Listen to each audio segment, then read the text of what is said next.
You are watching Rahinijar TV with Ilama Sayyid Abdul Basit Bukhari. حضرت یحییٰ علیہ السلام کا نام انبیاء علیہ السلام کی لسٹ میں موجود ہے۔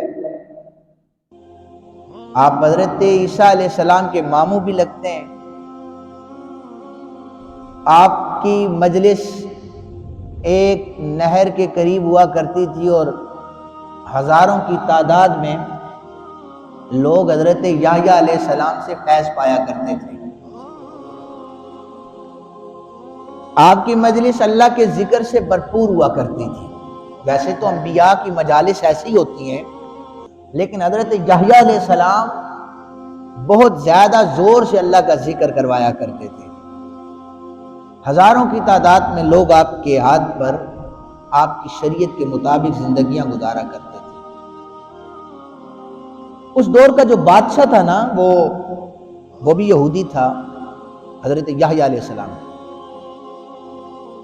وہ ویسے تو اس کا جس طرح کا انداز تھا، رہنے کا طریقہ تھا، لیکن وہ معترف تھا کہ حضرت یحییٰ علیہ السلام اللہ کے نیک بندے۔ وہ آپ کی عبادات کو بھی دیکھتا تھا، آپ کے رہنا سینا اٹھنا بیٹھنا ساری چیزوں کو وہ دیکھتا تھا، لیکن حضرت یحییٰ پر وہ ایمان نہیں لایا تھا، ان کی شریعت پر نہیں چل رہا تھا، وہ یہودیوں میں سے تھا۔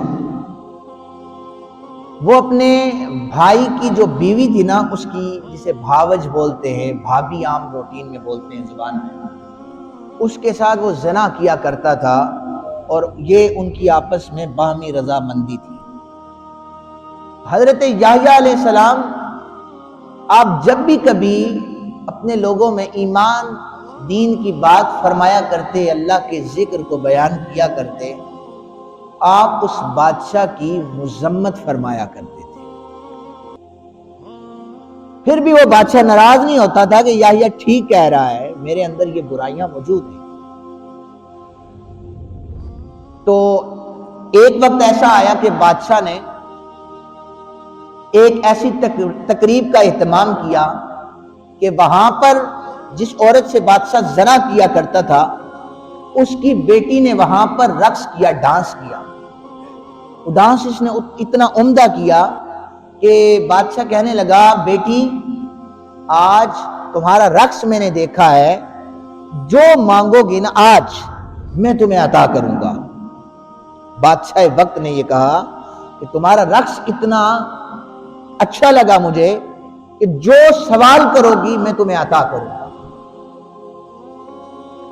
اس نے کہا میں اپنی اماں سے جا کر مشورہ تو کر لوں، میں اپنی ماں سے پوچھوں، جو بادشاہ نے رکھیل رکھی ہوئی تھی اس سے جا کر پوچھا کہ بادشاہ وقت آج مجھے انعام دینے کا کہہ رہے ہیں، آپ مجھے بتائیں ان سے کیا مانگوں۔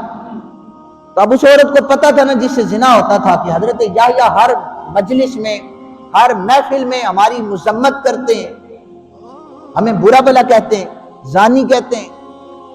تو لہذا اس نے کہا جا کر بادشاہ سے کہو کہ ہمیں نبی یحییٰ علیہ السلام کا سر چاہیے، اس سے کم ہماری ڈیل ہی نہیں ہے، اگر ڈیمانڈ رکھنی ہے تو جناب حضرت یحییٰ علیہ السلام کا سر لے کے آؤ۔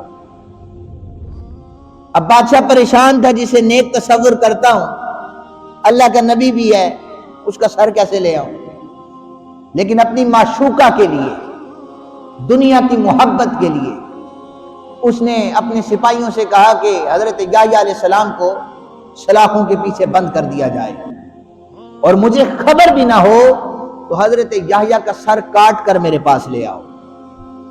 اپنی محبوبہ کے لیے اللہ کے نبی کا سر قلم کیا جا رہا ہے۔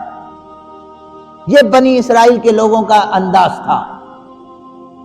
حضرت یحییٰ سلاخوں کے پیچھے تھے، رات کے پچھلے پہر جا کر سپاہیوں نے حضرت جناب یحییٰ علیہ السلام چھری سے انہیں ذبح کیا۔ چھری سے جب حضرت یحییٰ علیہ السلام کو ذبح کیا تو ایک تشتری میں آپ کا سر رکھ کر بادشاہ کے سامنے پیش کیا۔ بادشاہ کو بتایا گیا کہ یہ جناب یحییٰ علیہ السلام کا سر ہے۔ اب ڈیمانڈ معشوقہ کی تھی کہ سر میرے پاس لایا جائے۔ وقت کے بادشاہ نے وہ سر اپنی معشوقہ کے پاس بھیجا۔ اب تو راضی ہے؟ میں نے تیری خاطر یحییٰ علیہ السلام کے سر کو قلم کر دیا۔ لیکن بعد میں پھر یہودیوں پر ایسا اللہ نے عذاب نازل کیا، اللہ کے نبیوں کو انہوں نے بڑے برے طریقے سے وہ شہید کیا، قتل کیا، تو ان پر اللہ کا عذاب نازل ہوا۔ میں آگے